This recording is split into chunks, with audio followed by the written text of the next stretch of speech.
همون بچهش در خواب میبینه. همون میگه پدر را یک شبه بود دید در خواب، پریشان حال بین جمع احباب. بگفتش ای پدر چون از حالت، چرا زرد است گلگون جمالت؟ پدرش در حالت بسیار ناراحتی دید، چهره زرد. گفت پدر، گفت مقصد هیچ امیدی من به این شکل دیدن نبود. خلاص آخی من چیزی ایت ندیدم، چرا این حالتی خیلی بسیار زرد است؟ بگفتش صعب شد کار ای جگرمند، همان دم که جدا شد بند از بند. وقتی که بچه شما را در قبر گذاشتیم رفتیم، کارم بسیار دشوار شد، خیلی دشوار شد. ندای شد چه آوردی به درگاه، چی داری از عبادت تو شیرا؟ بگفتم 60 حج کردم خدایا، نماز و طاعت و آن زهد و تقوا. ندا آمد نشد این جمله مقبول، بیار لایق ترین شایسته محصول. بترسیدم به خود زان وهم چندان، شکست از زلزله سرهای دندان. البته وقتی که گفتم عبادت ها که گفتن نشد قبول، که با چی داری؟ دیگر مسترماندم، لرزم گرفت، دندان به دندان زدم، حتی دندان هم شکست. ندای شد که روز یاد داری، گرفتی خارک از رهگذاری. مبادای خلد در پای مؤمن، بیازارد کفی جوینده دین. پذیرفته شدی زان نیک نیت، بکردیم جای تو در قصر جنت. درون را بینگریم و نیتی تو، نمیبینیم به سوی صورتی تو. حقیقتا همون خارکی را که از قد راه گرفتی و مقصد همین گفتی برادر مسلمانی ما یکی مبادای از همین خار آزار نیابد، همین کارت برای ما بسیار پسند آمد. به خاطر همین کردار نیکت بکردیم جای تو در قصر جنت. برای تو ما قصرها آماده کردیم، تو بر این مرده که دل صافی پاک نیت، مقصد حق داخلمون قصر شدنه. حتی حدیث صحیح داریم، حدیث معتبر داریم. لقد رأیت رجلا یتقلب فی الجنة فی شجرة قطعها من ظهر طریق کان تؤذی المسلمین. این حضرت میگه وقتی من در جنت با جبرائیل بودم، یک مرد دیدم تماما جنت میگوی مال همیه، یتقلب، هر کاری میخواه، هر جای میخواه، هر چیزی میخواه، همش میگوی مال همیه. گفتم جبرائیل که مقصد این شخصیت کیه؟ این خیلی خداوند را مرتبه و مقام داده.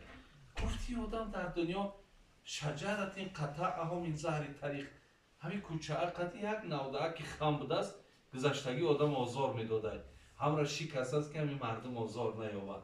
خداوند به توفیل یمی دادش همین جنت در اختیارش. برادر عزیز، این خدمت اندک ایود ولی پاداشش بزرگه. زیرا این گپ در سر نیت رفتیسته آخری، این قلبهای تازه و پاک در رفتیسته. برای همین فکر نکنید که با اندک یک کاری، و امام شافعی میگه یک کس قمچینش غلطی، گو بچه هم قمچین غلطی دادش، میگه $500 داد، بگیم به سوم امروزه. یک گو حضرت من چی خدمت کردم؟ گوی به خاطر آن است که یک امام شافعی در اندک خدمت $500 میته، همین اندک در پیش یو که میدون چید میته. برای با اندک خدمت الله مهربان به همه مقصد مرا میرساند. خداوند ایمان را کامل کنه و ما را بازم بخیر کنه و میل اخلاص و محبت را با بدین کنه. این قصه ها و این حدیث را که میخوانیم که بسیار خوشمان میاد. خدای مهربان از زمره اینها ما را بگرداند. از مؤمن های باشیم. گفتی پیامبر که مؤمن بهترین، مسلمان بهترین کسی که ای دست زبانش هیچ کس آزار نیابد. خدا ما را از زمره همان مسلمانان بگرداند. سلام علیکم و رحمت الله. حالا سوال کیه ممکن باید میکنم یا سوال داد را باید همش خوندم آنجا.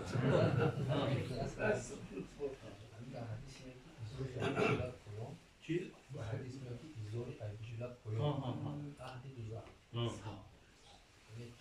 بخاطر کیبر باشد بخاطر کیبر باشد اما و اسفال و ایزار بینن نخیله و لا یحب الله میگه پیامبر کسی ایزار شایب و جیلک کویون کنه الله همین عمل از بندش دوست نمیداره لیکن ایره اصلا برادر عزیز مقصد از این محدثان میگن که اگر مراد کیبر باشه ما آویزونش کردگیم و او یک وقتا دوره سویزه کلیوش بود کلیوش میپوشیدن آدم دغدغه میشن یا اونو بعضی آدمایی که خیلی چیزشون کلا میبرن کیبرایده برای همین اگر مقصد کسی ریایت کنه و عیب جیلک بالا هم خوبه لیکن امروز اکبوی افت داره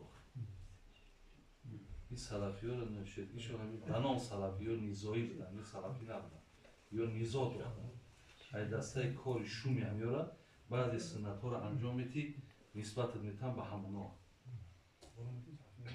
نیل اگر کسی هم کنه هم با سنت موافقه ولی کشوال بودنش هم اگر ای کیبر اگر در همین جامعه شو درم در کیبر باشه هیچ معنی نداره باشه سوال حضرت همین یک مشکلی که هم اگر هم باید اومده همین مولا گوه کشتی پوست شد اگر مثال طرف روسیه میگه اینجا پوست هم اچه میفروشنه هوای سوزوندن در خود همین چخیل ایرو شریعت چخیله برای چی میسوزونین؟ و برای که باید زمینه اونجا یخ کندن نمیشه ممکن نیست زمین در بود کردن که اگر اینفکسیا نشود کتا این راسیه داشته قبول من اول میگن که علاو سرد در روسیه ها خیلی چی گپی نیو که نه یکون وای ندارم مقصد که چیزی با اونجا موافق باشه این عذره این دیگه عذر میشه این چیزی نیست که ای دستی تو یا که با خواهشی تو شود بسیاری چیزایی هست که مقصد که مرده کامل کشه وطن شه قانون و قاعده همونجا هم باید شما میتواد کنید وقتی حرکت میکنید که گراجان صاحب گیریم وقتی میفراتون در اونجا زندگی کنید قاعده گراجان صاحب باید قانون شاکی تواد کنید برای همه قاعده شما باید رعایت کنید هیچی باقی نداره انشاءالله گان زلال نداره خیر بازم برادرای عزیز خدا خدا میبینید